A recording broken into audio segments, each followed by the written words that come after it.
Cześć, witam Cię serdecznie na moim kanale. Ja nazywam się Piotr Dubiela i jestem autorem bloga Tu jest Bug. W dzisiejszym odcinku pokażę Ci, jak utworzyć i wykorzystać abstrakcyjną klasę do obsługi tabel HTML-owych w Selenium. To rozwiązanie możesz łatwo wdrożyć w swoim projekcie, dzięki czemu zaoszczędzisz czas i uprościsz utrzymanie testów. Na koniec przygotowałem krótkie zadanie, które pomoże Ci utrwalić nową wiedzę w praktyce. W trakcie materiału będę odnosił się do kodu z poprzedniego odcinka, więc jeśli jeszcze go nie widziałeś, kliknij teraz w link do proponowanego filmu. Zacznę od utworzenia abstrakcyjnej klasy, za pomocą której będziemy mogli zamodelować dowolną tabelę HTML-ową. Tak, w tym celu tworzę tutaj nową klasę. Będzie to klasa abstrakcyjna. I podobnie jak wcześniej, tutaj będzie ona posiadała dwa pola, czyli referencję do WebDrivera oraz lokator by służący do namierzenia głównego węzła dla tabeli. Dodaję pasujący konstruktor. Tutaj poprawiam konstruktor na publiczny. Pod spodem umieszczam metodę getRootElement z modyfikatorem protected, tak aby klasy podrzędne miały dostęp do głównego lokatora tabeli. Następnie, jak pamiętasz z poprzedniego materiału, w klasie table potrzebowaliśmy 3 informacji po to, aby obsługiwać poprawnie tabelę. Tak, była to informacja o lokatorach nagłówków, o lokatorze wierszy oraz o lokatorze służącym do namierzenia wartości we wierszu. W związku z tym tutaj w klasie abstrakcyjnej ja zadeklaruję 3 metody abstrakcyjne o modyfikatorze protected. Słowo abstract wymusi na klasach podrzędnych zaimplementowanie tych metod. Tak, czyli mamy metodę getHeaders, która zwróci nam wszystkie nagłówki znajdujące się w tabeli w formie listy web elementów. Podobnie metoda getRows zwróci nam wszystkie wiersze z tabeli, a następnie metoda getCellsInRow zwróci nam komórki w danym wierszu i argumentem dla tej metody będzie obiekt typu web element o nazwie row. Tak, czyli na ten moment tutaj poruszamy się w bardzo, powiedziałbym, abstrakcyjnym środowisku. Tak, czyli teraz nie będziemy się przyglądać dokładnie lokatorom, co, gdzie, jak złapać, tylko zamiast tego tutaj przygotowałem metody, które pomogą nam realizować tą samą logikę, którą widziałeś w klasie table, tak? Czyli m.in. pobieranie nazwy kolumn, pobieranie wiersza, pobieranie komórek w danej kolumnie i tak dalej. Zaczynam od metody pobierz nazwy kolumn. Zwróć uwagę, że mogę tutaj ponownie wykorzystać metodę, która w tej chwili jest abstrakcyjna. To oznacza, że nie interesuje mnie, jak dokładnie będzie zaimplementowana w przyszłości. Ważne, że w efekcie jej działania otrzymam wszystkie nagłówki kolumn. Dla każdego z tych nagłówków wykonuję mapowanie, aby wyciągnąć jego tekstową zawartość. Na końcu zwracam listę z nazwami wszystkich kolumn. Następnie utworzę sobie pomocniczą metodę o nazwie getRowData, która jako argument wejściowy przyjmie listę nagłówków jako tekst oraz web element reprezentujący dany wiersz. I w ramach tej metody tutaj utworzę sobie nową hashmapę, pobiorę wszystkie komórki z danego wiersza, korzystając z metody typu protectedAbstract. Następnie w pętli od 0 do wielkości tych kolumn będę dodawał kolejne rekordy do mapy, tak gdzie kluczem będzie nazwa nagłówka, czyli nazwa kolumny, a wartością będzie zawartość tej komórki odpowiadająca wybranej kolumnie. I na koniec zwrócę cały wiersz w postaci mapy typu string, tak jak w poprzednim przykładzie klasy table. Kiedy już mam taką metodę pomocniczą, to mogę utworzyć metodę publiczną zwracającą mapę string dla zadanego wiersza. Tak, czyli w tym wypadku pobieram wszystkie wiersze, z tych wierszy wybieram wiersz odpowiadający przekazanemu tutaj indeksowi, a następnie tworzę listę typu string z nazwami kolumn i korzystam z tej metody pomocniczej. W kolejnym kroku tworzę metodę getColumnIndex. Jest to znowu metoda pomocnicza prywatna. Tutaj będę wskazywał indeks dla wybranej kolumny. Reużywam tej metody getColumnNames, która zwróci mi informacje o nazwach kolumn. Następnie obliczam indeks wystąpienia wybranej nazwy kolumny. Ponownie jak wcześniej, jeżeli indeks będzie mniejszy od 0, bądź będzie więcej kolumn o danej nazwie, to rzucę wyjątek, że nie udało się ustalić unikatowego indeksu dla wybranej nazwy kolumny. I mając tą metodę, mogę zaimplementować metodę publiczną pobierz wszystkie komórki w danej kolumnie. Tak, czyli tutaj najpierw obliczę indeks kolumny, z której potrzebuję wybrać komórki. Następnie przeiteruję po wszystkich wierszach w tabeli i tutaj do listy typu string dodam komórkę odpowiadającą indeksowi tej kolumny. A następnie z tego elementu pobiorę tekst. Kolejna metoda, którą możemy już zaimplementować w klasie AbstractTable, to pobierz wiersz, który będzie posiadał wybrany zestaw kolumny i wartości. Tutaj znowu posłużę się metodą pomocniczą, czyli tworzę metodę prywatną pobierz indeks elementu, który będzie posiadał wybraną wartość w danej kolumnie. Następnie pobieram wszystkie komórki z danej kolumny i obliczam indeks wystąpienia tej komórki w kolumnie. Jeżeli ten indeks będzie mniejszy od 0 bądź nie będzie on unikatowy, to w tej sytuacji rzucę odpowiednim wyjątkiem i w każdej innej sytuacji zwrócę numer tego wiersza. I kiedy już mam taką metodę pomocniczą, to mogę utworzyć metodę publiczną, która zwróci mi wiersz, w którym będzie znajdować się dana wartość w danej kolumnie. I na koniec pozostaje ostatnia metoda, czyli zwróć wszystkie wiersze w tabeli. W tym momencie tworzę listę map typu string o nazwie all rows data. Następnie tworzę listę nagłówków, pobierając nazwy kolumn. W kolejnym kroku iteruję tutaj po wszystkich wierszach i do tej utworzonej mapy kolejno dodaję wykonania metody getRowData. Tak, czyli zwróć uwagę, że dzięki temu rozwiązaniu ja nie muszę każdorazowo pobierać nazwy wszystkich nagłówków wewnątrz metody getRowData, ponieważ nagłówki są przekazywane po prostu jako argument. Dzięki temu to rozwiązanie będzie efektywne i nie będzie zajmować zbyt dużo czasu. I na koniec zwracam tutaj listę map, czyli listę wszystkich informacji o każdym wierszu znajdującym się w tabeli. Podsumowując, w tym momencie masz już klasę AbstractTable, którą możesz po prostu stąd skopiować, wrzucić do swojego projektu i zaimplementować. To znaczy rozszerzyć ją i zaimplementować te 3 metody typu protected i automatycznie wszystkie te metody, które są publiczne, powinny dla Ciebie zacząć działać. Ja tutaj spróbuję to wykonać dla 2 tabel. W tym momencie skupię się na tabeli Basic Table, a potem przejdę do tej tabeli dynamicznej o nazwie Data Table. Czyli zaczynam od utworzenia nowej klasy Basic Table i ta klasa będzie dziedziczyć po klasie AbstractTable. I teraz, jak wiesz, jeżeli klasa nie jest klasą abstrakcyjną, to musi zaimplementować wszystkie metody abstrakcyjne z klasy nadrzędnej. Tak więc w tym momencie implementuję wszystkie te 3 metody, a następnie tworzę konstruktor pasujący do klasy nadrzędnej. Tak w tym momencie wszystkie błędy zostały wyeliminowane i jedyne co musimy zrobić, to tutaj zwrócić headery, wiersze i komórki w danym wierszu. Tak, czyli w tym momencie ja tutaj posłużę się tymi lokatorami, które już wcześniej znajdowaliśmy dla klasy table. Czyli zaczynam od pobrania głównego elementu i na nim znajduję nagłówki. Tak, czyli w tym momencie metoda jest już zaimplementowana. Postępuję analogicznie dla pozostałych 2 metod. I gotowe. W tym momencie nasza klasa jest już w pełni używalna i zauważ, że nie zawiera ona nawet 30 linii kodu. Tak w porównaniu do poprzedniej klasy, która miała ich prawie 80. Ok, w tym momencie tutaj pozostaje jeszcze dodanie możliwości zwracania obiektu tej klasy z poziomu React Tables Page oraz przetestowanie całego rozwiązania. Ja w tym celu tutaj przygotowałem już wcześniej klasę testową. Podobnie jak wcześniej mamy metodę na sprawdzenie, że nazwy kolumn zostały zwrócone prawidłowo, że pierwszym deserem jest mrożony jogurt, że możemy uzyskać informacje o wszystkich deserach i że deser Eclair powinien mieć 262 kalorie. Uruchamiam wszystkie testy. Jak widzisz, wszystkie testy zakończyły się pozytywnie, co oznacza, że z sukcesem udało zaimplementować się nam klasę Basic Table na podstawie klasy AbstractTable.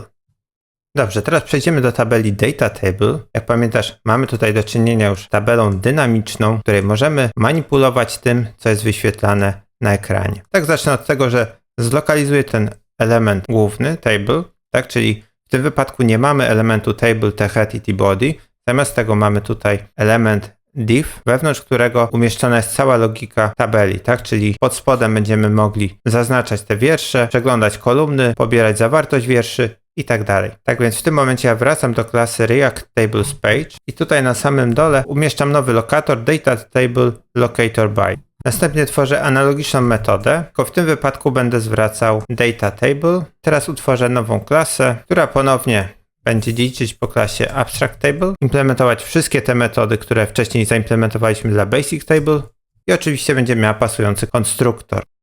Teraz, jeżeli tutaj odpowiednio głęboko pokopię w tym elemencie nadrzędnym div, to tutaj mogę spokojnie dokopać się do nagłówków oraz do wierszy. Tak i teraz zacznę od wskazania, w jaki sposób pobrać nagłówki z tabeli Data Table.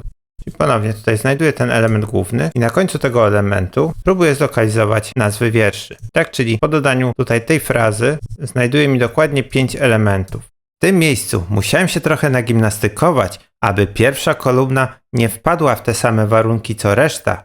Taki dodatkowy wysiłek jest często potrzebny na początku, ale dobra wiadomość jest taka, że większość pracy mamy już za sobą. Po zaimplementowaniu tych 3 metod zyskujemy bowiem dostęp do podstawowych operacji na tabeli, takich jak pobieranie nazw nagłówków, wierszy oraz innych informacji. Tak więc wracam teraz do klasy Data Table i tutaj implementuję metodę getHeaders, zaczynając od pobrania głównego elementu, następnie znalezienia wszystkich elementów pasujących do tego XPathu i to tak naprawdę wszystko. Tak, czyli w tym momencie metoda getHeaders jest już zaimplementowana i mogę przejść do kolejnej metody, czyli pobierz wiersze. Tak, tutaj znowu muszę przeanalizować kod, zobaczyć jak zbudowane są te wiersze. Tak, czyli tu mamy jeden wiersz, drugi wiersz, trzeci, czwarty. Wracam do tego głównego węzła i dodaję pasujący lokator. Jak widzisz, wszystkie 5 wierszy jest w tym momencie lokalizowane. Czyli znowu przechodzę do klasy Data Table i umieszczam tutaj lokator wskazujący na wiersze. W tym momencie pozostaje mi już tylko znalezienie wewnątrz tego elementu wszystkich wierszy, które nie będą tutaj ani wcięciem, ani przyciskiem do zaznaczania. Tak tutaj po dostosowaniu lokatora znajduje mi dokładnie wszystkie elementy w danym wierszu. Wracam do IntelliJ'a i umieszczam tutaj lokator. Po wykonaniu tych 3 podstawowych kroków możemy już swobodnie korzystać z tabeli. Jak widzisz, wracam teraz do klasy React Tables Page. Tutaj muszę wprowadzić jeszcze drobną poprawkę. Metoda getDataTable powinna oczywiście zwracać Data Table Locator, a nie Basic Table, jak zostawiłem przez pomyłkę wcześniej. Gdy ta poprawka jest już wprowadzona, mogę z powodzeniem dodać nową klasę testową DataTableTest. Tak, czyli w mojej klasie testowej przed każdą metodą testową będę przypisywał obiekt DataTable poprzez wywołanie metody getDataTable na obiekcie React Tables Page. W pierwszym teście sprawdzimy, że jedną z kolumn jest kolumna o nazwie age, a wszystkich kolumn jest dokładnie 5. Tak dla przypomnienia 1, 2, 3, 4, 5 i tutaj jest ta kolumna age. W drugim teście sprawdzimy, że Jon Snow powinien być w pierwszym wierszu. Tak, czyli tutaj widzimy pierwszy wiersz i domyślnie, jeżeli nic nie zaczniemy tutaj klikać po tej tabeli, to domyślnie Jon Snow powinien być w tym pierwszym wierszu. Uruchamiam wszystkie testy. Jak widzisz, testy przechodzą, to znaczy, że poprawnie zlokalizowaliśmy wiersze, kolumny i komórki w wierszach. Czyli w tym momencie nasza klasa DataTable pozwala nam na pobieranie danych z tabeli DataTable. Natomiast, tak jak wspominałem, ta tabela jest dynamiczna, czyli mamy możliwość tutaj sortowania danych, zaznaczania wierszy, czy na przykład ukrywania wybranych kolumn. Dlatego też w związku z tym, że ta tabela dostarcza nam wiele więcej możliwości niż ta podstawowa tabela Abstract Table, to możemy rozszerzyć tą klasę o dodatkowe metody. Tak ja w tym momencie skupię się na przykład na sortowaniu. Aby posortować po wybranym wierszu, mogę kliknąć tutaj na strzałkę, bądź mogę też kliknąć na 3 kropek. Otworzy mi się wówczas takie menu kontekstowe, w którym mam 2 opcje. Mam opcję sortowania rosnąco, bądź sortowania malejąco, a także wyłączenia sortowania wcześniejszego. Tak i teraz zatrzymajmy się chwilę na tym menu kontekstowym. Dobrą praktyką według mnie jest trzymanie informacji o takim menu kontekstowym jako osobnej klasy. Dzięki temu metody możemy reużywać w różnych klasach w zależności od naszych potrzeb. Tak więc w tym momencie ja sobie utworzę nową klasę, tutaj w paczce Scalable, o nazwie Column Context Menu, tak? Czyli to jest to menu kontekstowe dla wybranej kolumny. Dla uproszczenia tutaj odziedziczę po klasie BasePage Dzięki temu uzyskam możliwość czekania na to, aż menu kontekstowe poprawnie zostanie załadowane. Tak więc wracam z powrotem tutaj na stronę React Tables, szukam tego menu kontekstowego. Tak widzisz, tutaj jest div role tooltip. W ten sposób uzyskujemy lokator do całego tego elementu. Ja go sobie umieszczę tutaj na górze klasy. W związku z tym, że interesuje mnie sortowanie rosnące i malejące, to w kolejnym kroku skupiam się na zlokalizowaniu tutaj przycisku do sortowania. Tak, czyli to będzie element li, data value ascending. Tak, tutaj widzisz data value ascending. Tak, czyli znajduje nam rosnąco, zapewne malejąco wystarczy dodać na desk. Następnie wracam do IntelliJ'a i umieszczam tutaj oba lokatory. I teraz pytanie, w jaki sposób określić, czy te menu kontekstowe się załadowało poprawnie. Tak zazwyczaj warto jest sprawdzić, czy na przykład przycisk jest klikalny, nie tylko, że coś jest widoczne, ale też czy coś jest klikalne.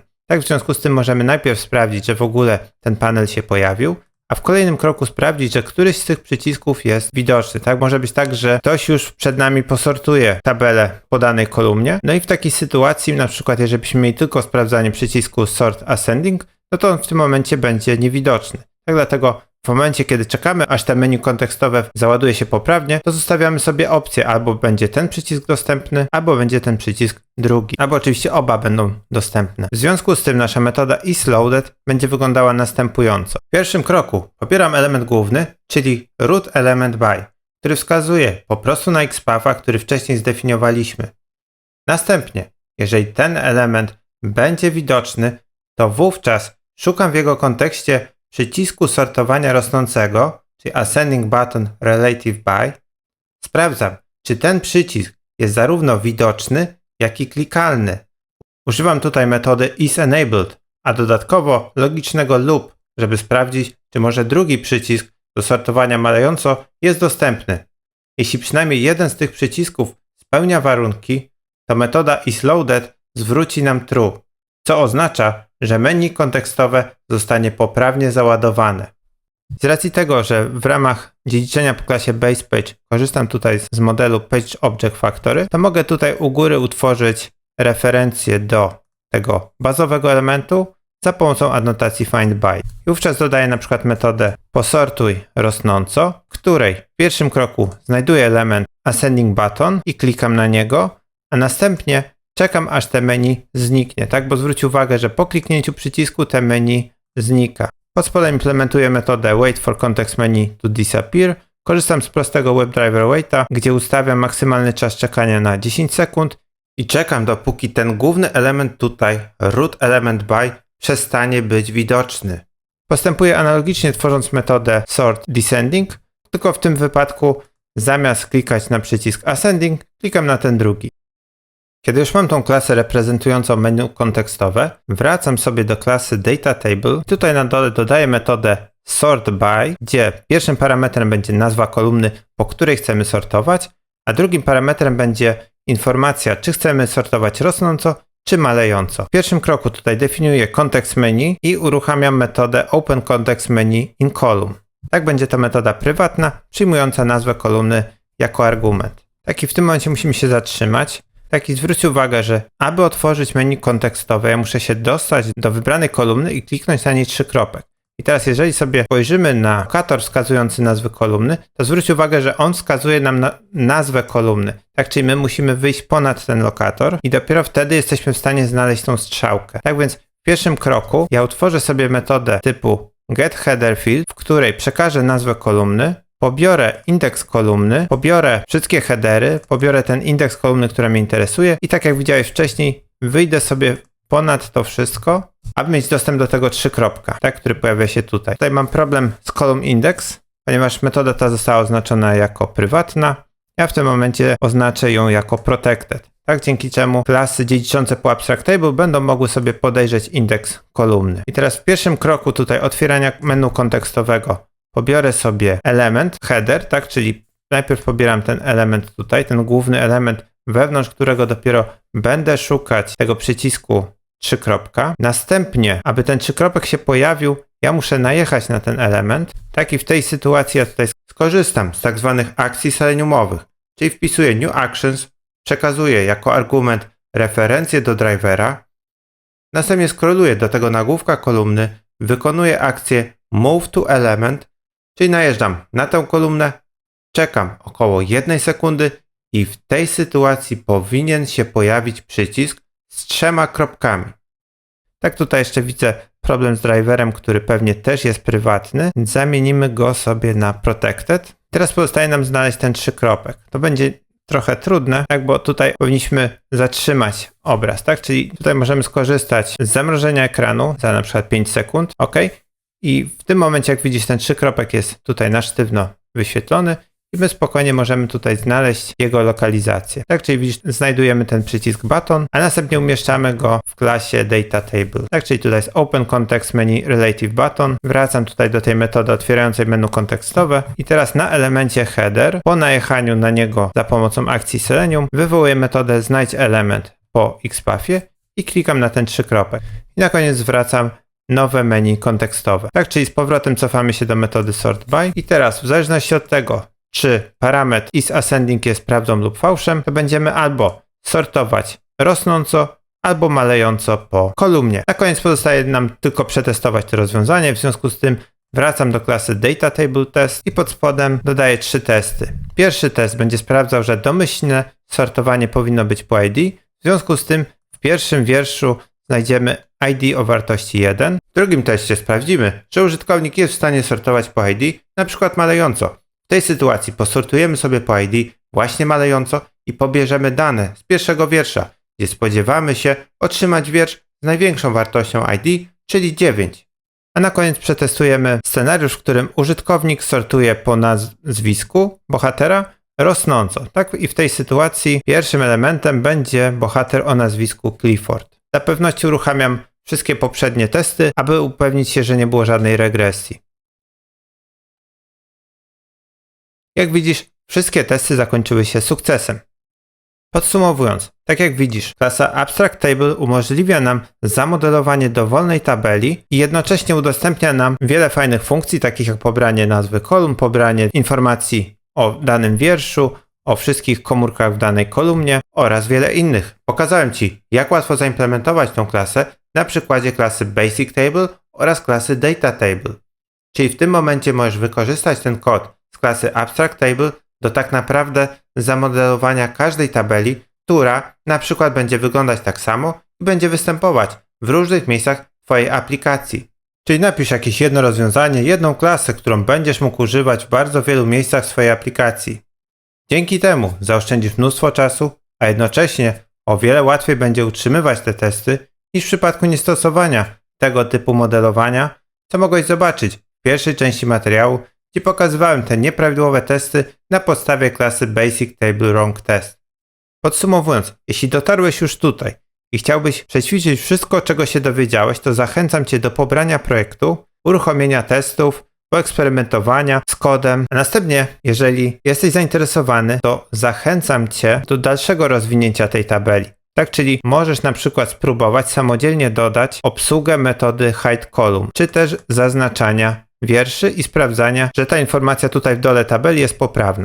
I aby Ci to ułatwić, w klasie DataTableTest umieściłem dla Ciebie 3 testy. W pierwszym teście sprawdzisz, że użytkownik jest w stanie ukryć kolumnę H. W związku z tym po ukryciu kolumny i pobraniu wszystkich kolumn sprawdzimy, że nie ma w tej liście kolumny o nazwie H i sama lista kolumn posiada tylko 4 wartości. W drugim teście sprawdzisz, że użytkownik jest w stanie zaznaczyć wiele wierszy. Tak, czyli w tym wypadku użytkownik wybierze wiersze 1, 2, 3. W związku z tym w lewym dolnym rogu, czyli tutaj powinna się pojawić informacja Free Rows Selected. No i w ostatnim teście tutaj dodasz możliwość zaznaczenia wybranego wierszu ze wskazanymi kryteriami. Tak, czyli argumentem będzie nazwa kolumny, a wartością będzie wartość tego wiersza, który ma być zaznaczony. Tak, czyli w tym wypadku mamy zaznaczyć wiersz, który w kolumnie full name będzie miał Jaime Lannister. Tak, czyli znajduję ten wiersz, go zaznaczam. I na koniec sprawdzam, że został zaznaczony tylko jeden wiersz. I teraz cały kod, który tutaj widzisz do tego momentu będzie na dedykowanym branchu, który znajdziesz w opisie do filmu. Natomiast na głównym branchu main znajdziesz ten sam kod powiększony o te testy